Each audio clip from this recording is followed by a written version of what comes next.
everybody. Welcome to this week's Best and Worst of Somebody. This is the series that we do every week where we like to talk about one of our favorite talents and we talk about what we think are their best and worst of their career. And this is just to give you a little taste of the Hidden Gems podcast that we have a little bit. And if you like what we have to do, then check out the longer episode where we discuss streaming services and try to give you some hidden gems of those services. And I'm filmed with Rachel Wagner, and Ryan is here. Hey, Rachel, so great to be back with you once again. And we're going to be talking about Viola Davis in the best and worst. But there's someone else here. I can Yes, tell. there is. Yes, we have another guest today with us. He is our guest on the Hidden Gems podcast, and he's our guest for Best and Worst. And Ronald Smith is here. And thank you so much for coming on and talking with us about Viola Davis. Rachel, Ryan, thank you once again for bringing me on. I never get tired of talking with y'all, and also too to talk about a woman that is just a fantastic actress. Why not? But I also got to talk about some negatives. It's gonna hurt. Yeah. Yeah, because usually it's like Denzel Washington. Even if the rest of the movie is not good, she's at least either the best part or doing her best to try Exactly. Yeah. We definitely agree. She is very, very strong and very talented, whether it's on the stage or on film. And so she has been nominated several times. She's won Oscar for Fences. She's just a very, very talented actress. And so let's dive in. Let's get started talking our best. And why don't you go first, Ronald? What's your best of Viola Davis? I watched this one movie with my father. All right, and when we saw this film in the theater, we cried. You know, I could tell my dad's strong. He's the kind of character to go like, but you can tell he's getting emotional. Me, nah, I would let it all go. And the film I'm talking about was Fences. Viola Davis' performance in that was just awestruck because she was playing a strong woman, a woman who was with a man who, by all means, was a man who just basically has given up in his life and is just blaming everyone else for his own faults, and taking a lot of his frustrations on his kid. And Viola Davis, through that movie, it's like you're watching her stomach everything, and you feel it from when she's trying to hide a smile to when she's frustrated, and then when she blows up, you see it in her eyes, you see it in the body motion, and it hits you because you're like, oh my gosh. Like, Viola Davis is just a treat in this one film, and no wonder she got the recognition she deserved for this, because by the 10th degree she gave it all, and I loved it. Yeah. Well, she really owns the screen. I mean, it gets a very theatrical performance. It's a very theatrical movie. And you can sometimes even like see her spit coming out. Like there's just like it's got that Broadway quality to it, which I really appreciate. Well, my best of Viola Davis, I am going to have to go with the movie The Help. I know that it has its detractors. I know it has its problematic elements. I get it. But I just think that she is the emotional heart of this film.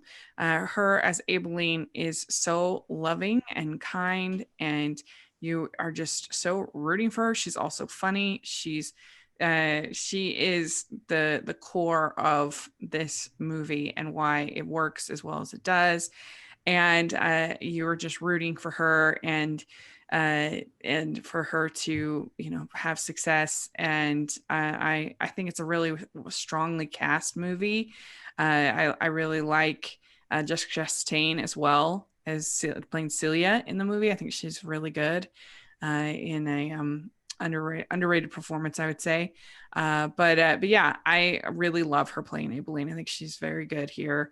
And so it's my favorite performance of hers. It's a little bit softer than either of the August Wilson performances, which are really good, but she gets a little bit moments to be kind of soft and also bombastic as well, but it has a little more, I think, range from soft to loud in her role here. So that's why I picked it. But Ryan, what about you? What's your best? So my best of Viola Davis is Fences. Ron and I are simpatico in that regard. And of all the movies to watch with your father, Fences is like either near or at the bottom of my list because Denzel Washington is just a massive a-hole to his son in that Yes. movie. And just Yes. the scene where he's like, where is it that says I have to love you? I'm like, just being a nice person. I don't know. But I'm not going to try and run over Ron's points any. I'll just try and keep mine brief. But yeah, Viola Davis is just amazing in that movie. Denzel Washington in that movie is just a complete ass. And she is just there taking it all in and just being like, he's my husband. I must be faithful. And then something happens. And when that something happens, you all know what happens. And when that something happens, oh man, she lets loose. And it is the most satisfying scene that I had seen in a movie that whole year because she was there, she was loving, she was kind, she was pretty much everything you could ever ask for in a wife. But then she gets slighted one too many times and oh man, let's just say the Oscars get a lot of stuff wrong, but occasionally they do get something right. And Viola Davis winning the best actress Oscar for that year was that something right. Except for they gave her best supporting actress, which is ludicrous. I mean, she's in the whole movie. Even when they get it right, they still try to make you shake your head like, oh, it was like a layup. Like, come on, just come on with this. Yeah. If she gets nominated for Ma Rainey's for Best Actress, which people think that she will have been in less scenes, less time as a Best Actress nominee than she will for her Best Supporting Actress win. That says so much, doesn't it, about how they look at movies. If any of you would like to join my club of We Don't Care About Any Award Shows Club, we meet bi-monthly and I am taking all applications. We do not discriminate or anything of that sort. We all are united in our hatred for the Academy. Well, let's talk about the worst of Viola Davis. And I think we all three agree on the worst. It is Suicide Squad is the worst. I mean, it's not really her fault, except for her character is like absolutely horrible. Like she's the villain of the movie, and I don't know if the movie really owns that. I mean, she like murders all these people, and she's insane. And so I mean, she does a good job being insane, being crazy. But yeah, it's just the movie. It's just so all over the place. It's not well done, not well written, not well edited, not well. I mean, Enchantress is really bad. It's just not good. Ron, why did you have this as your worst?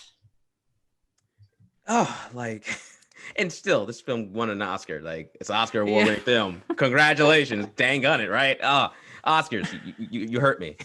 But it's one of those things, when it's like picking a needle out of a haystack. When you're trying to just see like what is wrong from Viola Davis in any movie, but like this is like she is so. It's like she's generic. Like it's nothing like really, and she took something that honestly I don't think anybody else could have done anything graceful with. But also too, it ain't anything I'm gonna write home about and tell people like this was amazing. Like it was like, oh, okay, all right. No, yeah. I just want to just forget this happened because I've seen you in a lot better things than this. Ryan, what about you? I call Suicide Squad music video the movie because literally every scene is just a setup for one of the songs that's on the soundtrack, the poorly rendered soundtrack. But I'm a DCEU apologist. I love Batman v Superman, as imperfect as it is. I love Man of Steel, as imperfect as that is. But I cannot apologize for Suicide Squad. It is god awful. And Viola Davis, like you said, Ron, she's just kind of there. Like Amanda Waller could literally be played by anyone. She's she's the mustache twirling villain, except she can't really grow a mustache. So she's just the villain, and she's a villain surrounded by other villains, and yet the guy that's always on fire all the time, Jay Hernandez's character, he's somehow more redeemable than Amanda Waller in the movie. Yeah. That's some screwed up ethics right there.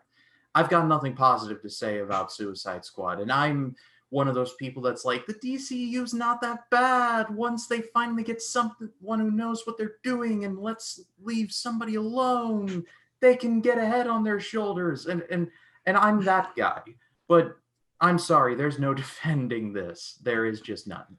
Literally, the first 20 minutes of Suicide Squad is her looking at a binder and reading off the qualifications First of the up, different people. Deadshot. Like, what? Next up, Harley Quinn. Next up, Fire Guy. Next up, guy who can climb anything. Next up, Papa. What? Next Nothing, up, like nothing. Yeah. So there we go. That is the best and worst of Viola Davis. Let us know your picks in the comment section or on Twitter. We'd love to hear what you have to say. And don't forget to check out the longer Hidden Gems episode. We would really appreciate it. And Ronald, thank you so much for joining us. And how can people find you? Hey, look, y'all. If y'all want to come chat with me up on Instagram, and you just want to laugh at some pics, or you want to go know a little bit more about me, check it out. Ron_Smith 10. I'm always there. Go ahead and hit me up, guys. I ain't afraid. And then just hit me up on YouTube. Ronald E. Don't forget the E. Smith. I'm there. Some good interviews. Join the fun. And Ryan, what about you? People can find me on Facebook, Twitter, Instagram, and Letterboxd at RyanCam20. Then there's, of course, my YouTube channel, which is just called Ryan Cam. We're recording this on a Monday, which means yesterday I released my video for About Time, one of my favorite romance movies in honor of Valentine's Day. Today, I'm releasing an AFI Project video on George Lucas's first movie, American Graffiti. Wednesday, I'll be talking about a severely underrated action movie called Hana from 2011. And then on Friday, I'll be dropping a video about the Bob Fosse musical Cabaret. So that's all coming this week. And if you haven't checked me out, please do. I put a lot of time and effort into the channel. And if you haven't checked me out, please do. Yeah, y'all definitely should. And you can find me at Rachel's Reviews, all over social media, iTunes, YouTube, and on Rotten Tomatoes. And you can find me over at the Hallmarkies Podcast, where we have interviews and other fun episodes. So check that out. And make sure you check out our Patreon group. We really appreciate that support. And also our merch store, which is all the information is all in the description. So please take a look at all of that. So thank you so much, everybody. And we will talk to you all next week. Bye. Bye.